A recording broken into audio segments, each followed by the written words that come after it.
Bienvenue sur Je suis comme toi, le podcast qui déculpabilise les femmes. Je suis Alexandra, coach de vie, mais avant tout, je suis une femme comme toi. Salut Dina, merci d'avoir accepté l'invitation sur le podcast. Je suis super contente de te recevoir aujourd'hui. Salut Alexandra, merci à toi de m'avoir invitée. C'est un grand plaisir d'être là avec toi aujourd'hui.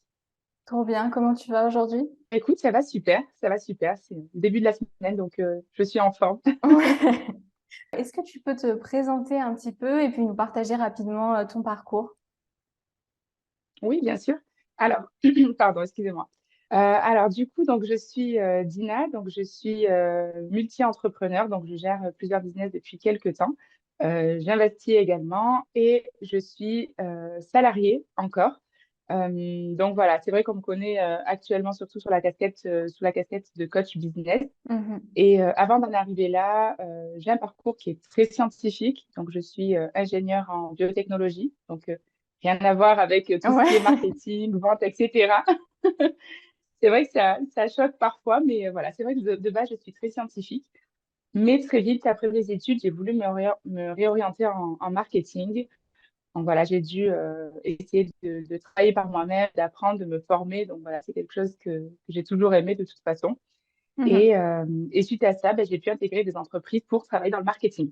Voilà, depuis Ok. peu, je trouvais plus trop de sens à ce que je faisais. Et c'est vrai que voilà, je me suis dit, pourquoi pas faire quelque chose qui a vraiment du sens pour moi, aider les personnes et me lancer finalement à mon compte, mais Mhm. toujours en parallèle de mon salariat pour le moment.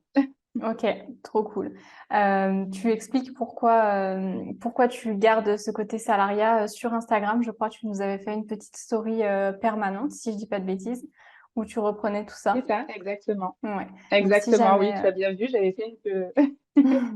Oui, pardon. Je disais que j'avais bien vu, j'avais bien fait ça il y a quelques temps, donc justement pour expliquer, parce que c'est vrai qu'il y a des personnes qui ne comprennent pas pourquoi en gérant plusieurs entreprises, voilà, en ayant une certaine liberté dans l'entrepreneuriat, pourquoi je reste salariée.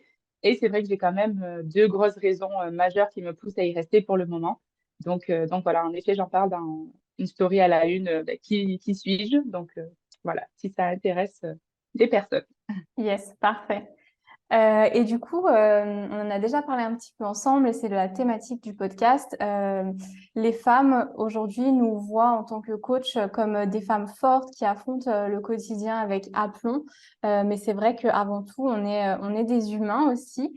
Et du coup, aujourd'hui, si je t'ai invitée, c'est pour que tu nous partages un moment difficile, inconfortable de ta vie que tu as vécu récemment. Du coup, voilà, qu'est-ce que tu souhaites nous partager aujourd'hui? Alors, donc, c'est vrai qu'on en avait parlé et comme tu dis, je rebondis juste sur ce point-là, sur le fait Ouais, que justement, on voit souvent les coachs comme voilà, des personnes qui sont toujours au maximum de leur motivation, qui n'ont jamais de coup de mou, etc. ouais, c'est Parce que ça. c'est vrai que voilà, dans notre mission, finalement, le but, c'est de booster les gens, c'est de les aider à avancer. Donc voilà, on doit avoir cette image de femme forte, mais c'est vrai que, comme tu dis, on reste avant tout humain et ça arrive voilà, d'avoir des coups de démotivation. Et moi, personnellement, je vais dire que le plus gros coup de démotivation que j'ai eu finalement, c'était il n'y a pas si longtemps que ça, c'était en septembre. Donc Ok. vraiment, là, il y a quelques mois. Ouais. Et là, pour le coup, pardon, excuse-moi, je suis un peu malade. Et donc, je disais que là, pour le coup, c'était vraiment dur parce que il y avait une accumulation de plein de choses qui faisaient que, voilà, j'étais pas bien au quotidien. J'avais l'impression de faire du surplace. J'étais dans une phase, en fait, où tout est un peu négatif, on va dire. Et Ok. sachant que je suis une personne qui est très positive de base, j'aime pas être dans cette phase-là, mais des fois, on peut pas lutter non plus contre voilà, contre notre nature ou contre nos coups de mou, quoi. Donc, Mhm. c'est vrai que c'était une période où c'était assez difficile. J'avais du mal à gérer tous les business à la fois, j'avais du mal à prendre encore des personnes en coaching, alors que moi, c'est quelque chose qui vraiment me stimule. Mais Mhm. voilà, parfois, il faut laisser un petit peu de côté certaines choses pour pouvoir avancer sur d'autres. Et c'est vrai que je l'avais mal vécu parce que je n'avais pas pris de vacances non plus. Tu vois Ouais. tout le monde revenir de congés, de belles vacances, etc. Et toi, tu te dis, oula, moi, j'ai enchaîné cet été avec 2 jours à la plage, quoi. Ça fait, donc c'est vrai que c'était il n'y a pas si longtemps que ça, finalement. Ouais, après, c'est vrai qu'en plus, septembre, c'est souvent la période où on se dit, oh, c'est la rentrée, il faut qu'on soit au taquet. Euh, et C'est ça ça? peut culpabiliser, en fait. Exactement, c'est énorme, c'est vraiment ça. Et on voit beaucoup d'ailleurs de personnes sur les réseaux sociaux, voilà, qui te disent, bon, c'est la rentrée, quoi faire pour ton business, quoi mettre en place, comment l'optimiser, etc. Et c'est vrai qu'on tombe dans ce piège de se dire, ah oui, ben en fait, c'est le moment Mm. de tout revoir, etc. Alors qu'en fait, non, c'est une rentrée, ok, mais justement, on est censé ben, essayer d'optimiser nos résultats pour la fin de l'année, mais voilà, il y a pas de pression. Si on se met une pression en septembre, qu'on s'en remet une autre en janvier, ça fait Carrément. beaucoup. C'est vrai qu'il n'y a pas beaucoup d'écart. Finalement, en fait, c'est une rentrée scolaire, c'est les enfants qui rentrent à l'école, mais nous, il n'y a pas Oui, grand-chose qui change dans notre business. Comme tu dis, c'est plus la dernière ligne droite, en fait, avant la fin de l'année. exactement, exactement. Et en fait, c'est vrai que l'accumulation de cette pression-là, plus voilà, le fait que bah, forcément tu passes des vacances et là tu rentres dans l'automne, enfin, tu reprends ton rythme, etc. Donc Ouais, pour beaucoup, c'est un climat qui n'est pas forcément hyper joyeux. ouais, Et c'est vrai que j'avais échangé avec pas mal d'entrepreneurs qui étaient un petit peu dans ce cas-là. Donc voilà, c'est commun à tout le monde hein, finalement et même aux coachs pour ouais. le coup. Faut juste réussir à surmonter ça et aller de l'avant. Et du coup, à ce moment-là, qu'est-ce qui se joue en toi? Qu'est-ce que tu te dis? Quelles sont tes émotions, ton ressenti? Alors, c'est encore une fois un mélange de plein de choses parce que d'un côté, tu culpabilises de ne pas être suffisamment en forme, de ne pas être suffisamment productif pour avancer dans ce que tu as à faire. Tu te dis que bah, c'est dommage parce que voilà, tu perds des clients ou tu perds de l'expérience ou tu perds du temps en fait à Mhm. pouvoir avancer dans ton business. Et après, d'un autre côté, voilà, tu as quand même cette fatigue physique et mentale qui te dit, ben, là, quand même, il faut ralentir le rythme Ouais, et il faut prendre du temps pour soi. Mais je pense que pour moi, c'était vraiment ce sentiment de culpabilité où je me dis, voilà, si personne ne le fait, ça va pas se faire tout seul. Mais d'un côté, mon corps ne veut pas le faire.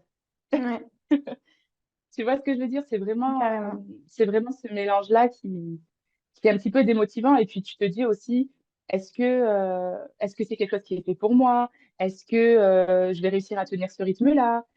En fait, tu commences un petit peu à tout remettre en question. Ouais, Ou tu te dis pourquoi je fais tout ça? Tu te dis, ben, je viens de perdre mon été, j'ai absolument pas profité. Est-ce que ça vaut le coup? Enfin, il y a plein de choses qui rentrent en jeu, alors que ben, finalement, quand tu travailles, moi, j'ai pas l'impression de le vivre comme un travail Hmm. au sens propre du terme, parce que c'est du plaisir. Tu fais quelque chose qui te plaît, avec des Ouais. gens qui te ressemblent.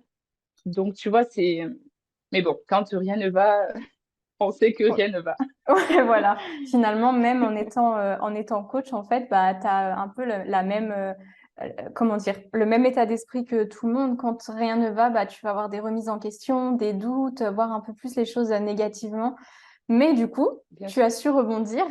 Qu'est-ce que tu as fait, Exactement. qu'est-ce que tu as mis en place? Qu'est-ce que tu as fait pour rebondir justement face à cette situation? Alors, ben, écoute, depuis peu, j'ai appris à un petit peu couper. Donc ça, c'est vrai que c'est Ok. un de mes gros défauts, c'est que voilà, même quand je suis fatiguée, que je suis malade, j'essaye toujours de faire les choses parce qu'encore une fois, ça rentre dans le cadre aussi du plaisir. J'aime faire ça, donc c'est pas Mhm. une corvée. Mais là, c'est vrai que je commence à un peu plus écouter mon corps et quand je vois que vraiment je suis en down, que j'arrive plus forcément à avancer ou que tu vois, tu restes 3 heures à faire un post Ouais. ou écrire une légende, tu te dis que là, c'est vraiment le moment de couper. Et donc, c'est vrai que dans ce moment-là, déjà, je me dis, ben, OK, Dina, là, il faut que tu prennes du temps pour toi, que tu te dises pendant un jour, 2 jours, tu vois, je me détends.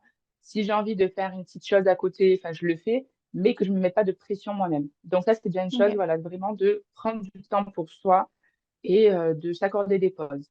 Ensuite, ce que je vais faire, c'est que je vais arrêter tout ce qui est, on va dire, action futile. Tu sais, parfois, Mhm. quand justement, surtout sur Instagram, on te dit beaucoup, il faut engager, il faut toujours réagir, il faut poster 3 stories par jour, etc. Oui, alors oui, ça te permet d'avoir de la visibilité, etc. Mais je veux dire, enfin, quand t'es pas bien, c'est pas tes 3 stories qui vont changer le Ouais. cours de ton business, tu Mhm. vois. Donc, c'est vraiment un petit peu couper toutes ces choses futiles.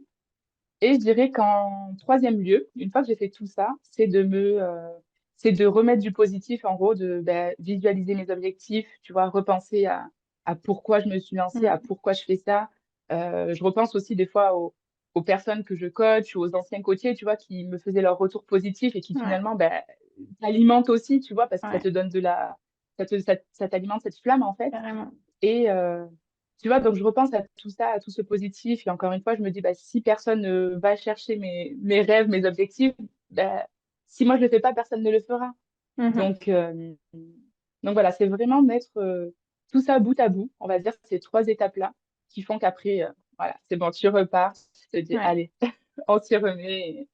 Et trop si j'ai bien. choisi de faire ça, c'est mon choix. Ouais, C'est pas quelqu'un carrément. qui me l'a imposé. Carrément. J'aime beaucoup Donc ce que voilà. tu dis par rapport au fait de repenser à tes anciens coachings, tes anciens coachés. C'est quelque chose qui est hyper important pour moi aussi. Et c'est vrai que je vais aller, quand il y a un moment de down, je vais aller relire en fait des témoignages ou des retours, des messages que j'ai eu de coachés. Et c'est vrai que ça va redonner en fait un élan de boost. Ah ouais, mais je me rappelle pourquoi je fais ça en fait. C'est vraiment le kiff, quoi. Exact. Donc vraiment, Exactement. chercher les choses positives de pourquoi on le fait et ça va rebooster. Hmm. Ok, Exactement. trop bien. Et puis, je dirais aussi, même le fait de temps en temps, tu vois, là, je te parlais de visualiser ses objectifs, Ouais. mais des fois aussi de regarder en arrière, c'est-à-dire voir ce qu'on a réalisé, en fait. Parce que Hmm. ça, c'est un de mes gros défauts, c'est que, voilà, je suis perfectionniste, j'aime aller vite. Et parfois, quand tu as l'impression de stagner ou que ça va pas aussi vite que ce que tu aimerais, tu te Hmm. dis, mais en fait, je fais rien. Mais quand tu revois tout ce que tu as vécu, tout ce que tu as fait, tout ce que Ouais. tu as mis en place, tu te dis, bon, ok, je vais être un peu plus cool avec moi-même. Carrément. Et c'est super intéressant ce que tu dis parce que finalement, tu te compares à ton toi du passé en fait. Et du coup, c'est trop bien parce que finalement, on est la seule personne à qui on peut se comparer. Et souvent, on va avoir tendance à aller se comparer au voisin sur Instagram qui a déjà 15 ans d'expérience, qui est à un niveau supérieur entre guillemets à nous. Et là, on va se dire, ah ouais, mais en fait, je suis trop nulle. Oui, mais non. Exactement. C'est vraiment ça, comme tu dis, voilà, vraiment, on est la meilleure comparaison parce que personne n'a le même parcours que nous, personne n'a le même Hmm. quotidien que nous. Voilà, personne n'a le même budget, les mêmes. Enfin, tout l'environnement, en fait, est différent. Donc, quand tu te compares à toi, au moins, on sait que c'est sur le même point de départ. Ouais. Trop bien. Et du coup, bah, là, il y a la vraie rentrée, entre guillemets, qui arrive, la rentrée de janvier. Donc, on a sûrement beaucoup de femmes qui vont se reconnaître dans ton histoire. Comment est-ce que enfin, quel conseil est-ce que tu pourrais leur donner si tu devais te donner qu'un seul conseil pour pas, soit pour pas qu'elles aient ce down, ou si elles ont ce down, parce que finalement, bah, c'est humain, qu'est-ce qu'elles devraient mettre en Mhm. place comme seul et unique conseil? Alors, comme ça, les uniques conseils, je dirais que c'est de travailler leur mindset, mais dans le sens, si vraiment je garde sur un conseil, parce que le mindset, c'est très vaste, mais je dirais Ouais, surtout leur confiance en elles. Pour moi, ok. la confiance en soi, c'est hyper important parce que ça va te booster sur plein de choses. Quand tu as confiance en toi, tu as confiance aussi en ce que tu fais, tu as confiance en tes capacités. Et pour moi, c'est hyper important. Enfin, d'ailleurs, voilà, mon mantra, je le dis toujours, c'est crois en toi, développe-toi et vis tes rêves. Parce que pour moi, tout Trop part bien. de là, en fait. Dès que Ouais. tu as conscience de ce que tu peux faire, bah forcément, voilà, tu te dis, OK, même si je suis pas bien, je suis fatiguée, mais justement, j'ai confiance en moi, je sais que je peux y arriver. Hmm. Donc voilà, pour moi, ce serait vraiment ce conseil-là, c'est tout est dans la tête. Tout est dans la Ok. tête. Trop bien. Et je vais aller titiller un petit peu. Quand tu dis travailler sa confiance en soi, est-ce que tu as quelques conseils à nous donner pour travailler sa confiance en soi? Alors, je sais que c'est un sujet qui n'est pas hyper facile et qui malheureusement justement concerne beaucoup de personnes qui manquent de confiance en elles, etc. Euh, En fait, je dirais que c'est des choses à faire au quotidien. C'est-à-dire, par Mhm. exemple, quand tu sens qu'il y a vraiment quelque chose qui te bloque parce que, par exemple, tu es timide, tu as honte de parler en public, etc., ben, c'est déjà peut-être commencer par des petits exercices, tu vois, aller arrêter quelqu'un à la rue, lui demander peut-être l'heure, ou faire un compliment à une fille que tu vois dehors. Enfin, tu vois, c'est ce genre de choses, déjà, rien que ça libère en fait ta timidité. Ouais. Si jamais déjà ton manque de confiance en toi vient de ta timidité. Après, il y a plein de petites astuces, je dirais même tout ce qui est posture.